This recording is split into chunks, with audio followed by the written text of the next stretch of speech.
Hello student. आज हम पढ़ेंगे क्षितिज कक्षा 10वीं पार्ट 4 जयशंकर प्रसाद की आत्मकथ्य, जिसके लेखक है जयशंकर प्रसाद। आइए सबसे पहले उनके बारे में जानते हैं।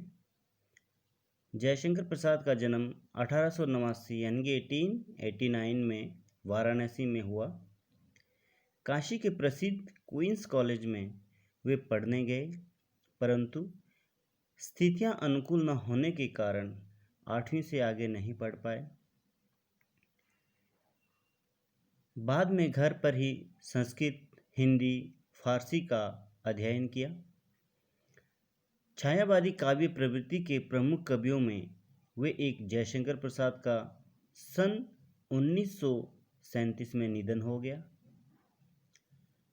जयशंकर प्रसाद की कुछ प्रमुख काव्य कृतियाँ हैं: चित्राधार, कानन कुसुम, झरना, आंसू, लहर और कामायनी।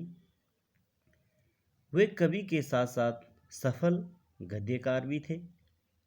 अजातशत्रु, चंद्रगुप्त, स्कंदगुप्त और ध्रुवस्वामिनी उनके नाटक हैं, तो कंकाल, तितली और इरावती उपन्यास।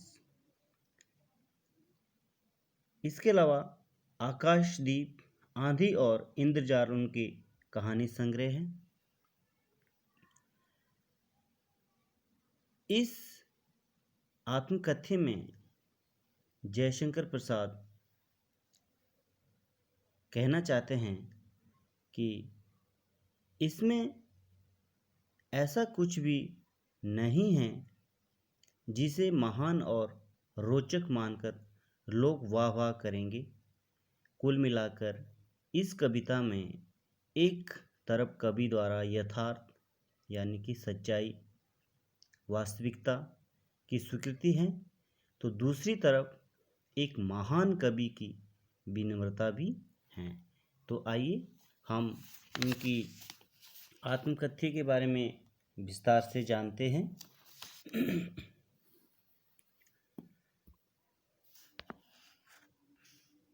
मधुप गुनगुनाकर कह जाता है, कौन कहानी यह अपनी, मुरझाकर गिर रही पत्तियां देखो कितनी आज घनी।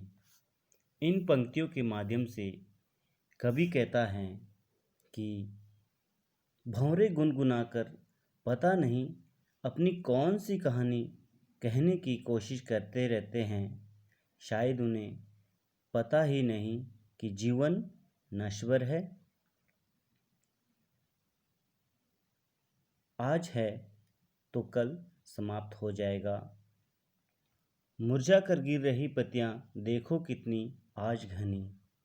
पेड़ों से मुरझा कर गिर रही पत्तियां शायद जीवन की नश्वरता का ही प्रतीक हैं। मनुष्य जीवन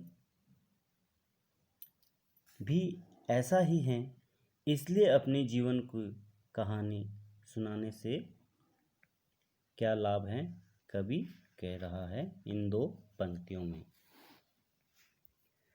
दूसरा है, इस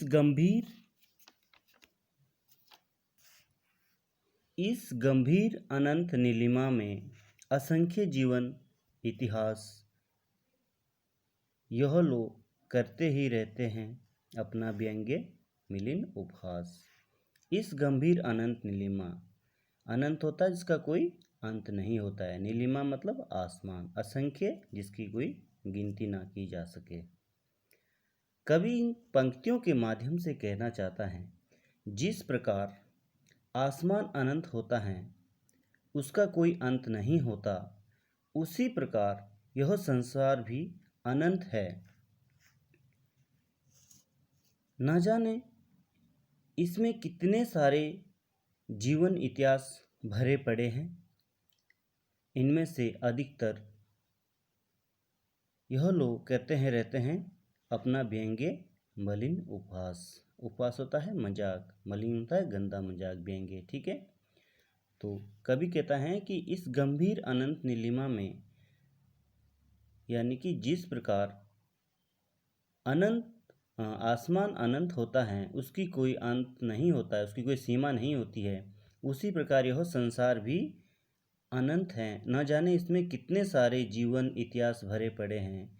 इसमें से अधिकतर एक दूसरे पर घोर कटाक्ष करते हैं, अपना व्यंग्य यानी कि एक दूसरे पर घोर कटाक्ष करते रहते हैं, अर्थात एक दूसरे पर मजाक उड़ाते रहते हैं। तब भी कहते हो कह डालूं दुर्बलता अपनी बीती, तुम सुनकर सुख पाओगे देखोगे यह सागर रीति। और कवि कहता है कि जब तुम्हें सब कुछ पता है कि मैं अपने जीवन में कोई ऐसी उपलब्धि नहीं कर पाया, तब भी कहते हो कह डालूं दुर्बलता अपनी बीती। अर्थात कवि कहते हैं इसके बावजूद भी तुम्हें पता है मेरी कमजोरी के बारे में क्यों सुनना चाहते हो।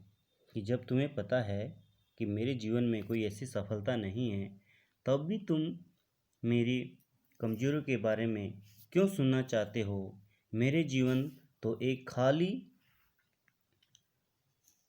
जीवन तो तुम सुनकर सुख पाओगे देखोगे यह सागर रीति। कि मेरा जीवन तो उस घड़े की तरह, उस नदी की तरह खाली है, जिसमें कुछ भी ऐसा भरा पड़ा नहीं है। अर्थात तब भी तुम क्यों सुनना चाहते हो, मेरे जीवन तो एक खाली सागर या नदी की तरह खाली है, इसके बारे में सुनकर शायद ही तुम आनंद पाओगे। तुम्हें इसमें कुछ ऐसा सुनने को नहीं मिल पाएगा जिससे तुम्हें आनंद मिल पाएगा।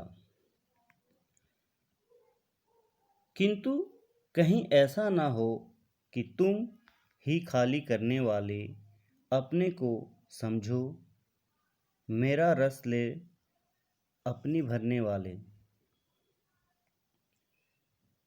कवि आगे कहते हैं कि मेरे जीवन की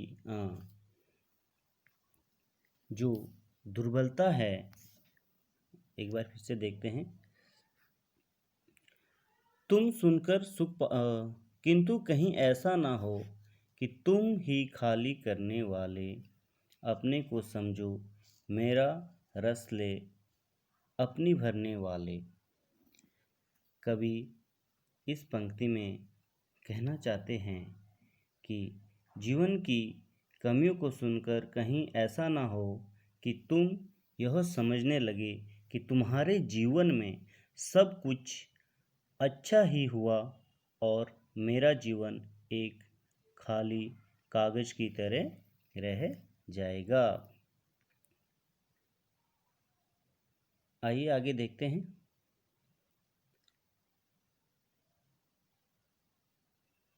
यह विडंबना अरि सरलते तेरी हंसी उड़ाऊं मैं, भूलें अपनी या प्रवचना औरों को दिखलाऊं मैं।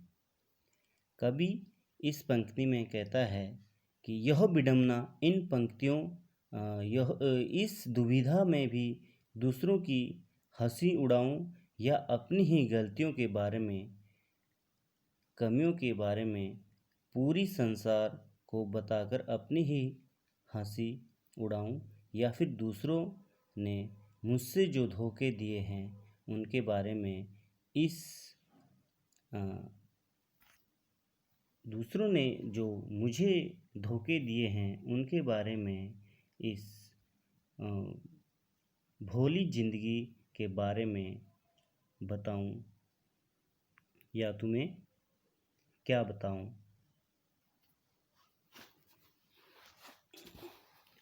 आइए एक बार इसके बारे में फिर से जानते हैं।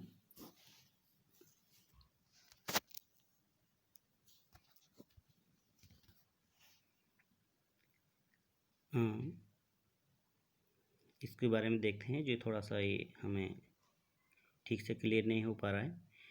यह विडंबना अरि सरलते तेरी हंसी उड़ाऊं मैं, भले अपने या प्रवचना औरों को दिखलाऊं मैं। कवि इस पंक्ति में कहना चाहता है कि यह विडंबना इन पंक्तियों के माध्यम से कवि कहता है कि इस दुविधा में भी दूसरों की हंसी उड़ाऊं या अपनी ही गलतियों के बारे में, अपनी ही कमियों के बारे में पूरी संसार को बताऊं, अपनी ही हंसी उड़ाऊं, या फिर दूसरों ने मुझे जो धोखे दिए हैं उनके बारे में, इस भोली सी ज़िंदगी के बारे में बताऊं। अर्थात मेरे मन में कोई ऐसी कामयाबी नहीं मुझे मिली है, या मैं कुछ अपनी ज़िंदगी में वो ऐसा कुछ कारनामा नहीं कर पाया हूँ जो कि आपको मैं उसके बारे में बताऊं और आपको इसके बारे में खुशी मिले। इस भोली सी ज़िंदगी के बारे में मैं क्या बताऊं। तो आज हमने यहाँ तक इसको 2 पैराग्राफ पढ़े हैं। नेक्स्ट वीडियो में हम इसका नेक्स्ट पार्ट पढ़ेंगे। तो आशा है आपको ये समझ आया होगा। नेक्स्ट वीडियो में हम इसको पूरा करेंगे। Thank you.